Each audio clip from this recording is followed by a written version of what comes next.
और मुक्ति के लिए संतों के पास जाते हैं, जैसे वो साधना बताते हैं, खूब डट के करते हैं। और फिर जब मृत्यु के आसार नजर आते हैं तब ये सोचे भगवान और उम्र चाहिए। फिर सतलोक कैसे जाओगे जब तो यहाँ जीवना चाहते रहोगे? तो कोई मरना नहीं चाहता और सारे सतलोक जाना चाहे, और मरे बिना वहां जा नहीं सकते। तो ये बात आपने विचारनी पड़ेगी। अब हम मरेंगे नहीं, मृत्यु नहीं होगी, ये देखना। इस ज्ञान की, इस भक्ति और भगवान की आप लीला देखना। आप लास्ट में ये ज्ञान, ये भक्ति ऐसी समा जाएगी आपके नस नस में। आपको कोई न्यू कहेगा ना कि अभी सतलोक चलना है, अगजी कति तैयार बैठे, एक ऐसा भाव बनेगा आपके। और ऐसे नहीं जाओगे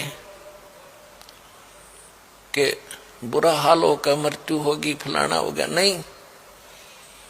आपको परमात्मा दास के रूप में आएंगे और ऐसा महसूस हो गया कि गुरुजी आगे, गुरुजी आगे, और बहुत बड़ा जहाज ले रखा है।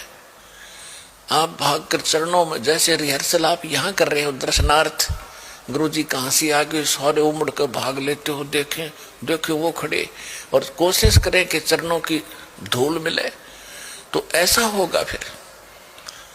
और आप फिर गुरुजी आगे फिर बैठेंगे जहाज में। जिनको ले जाना चाहते हैं परमात्मा, फटाफट इस पता नहीं चलेगा ये शरीर छोड़ दिया हमने, और ऐसे निकल कर भागेंगे जैसे रजाई छोड़ कर भाग लिया करें। गुरुजी आगे छोड़ रजाई भाग, दर्शन करेंगे, तो शरीर को ऐसे छोड़कर भाग लेंगे और उस जहाज में बैठ जाएंगे। भगत आपस में कह रहे होंगे कहाँ चल रहे हैं? जहां गुरुजी जाएंगे सत्संग करेंगे आगे चल के, फिर सतलोक में जाकर सत्संग करेंगे, वहां छोड़ देंगे। वहां जाने के बाद भी आपको महसूस नहीं होगा कि हम मर गए और कोई हमारा पीछे भी था, क्योंकि हम सत्संग मारे हैं, पीछे कौन ध्यान दे, यहाँ की बातों में लीन है आप। तो वहां जाने के बाद भी काफी समय के बाद, जब यहाँ पृथ्वी पर कुछ भी ना रहेगा तुम्हारे पिछले संस्कार का, तब याद आवेगी कि हम कहाँ थे पहले रहे। और ऊपर से देखोगे ये ऐसा दिखाई देगा जैसे नरक हो या पृथ्वी, उसकी तुलना में।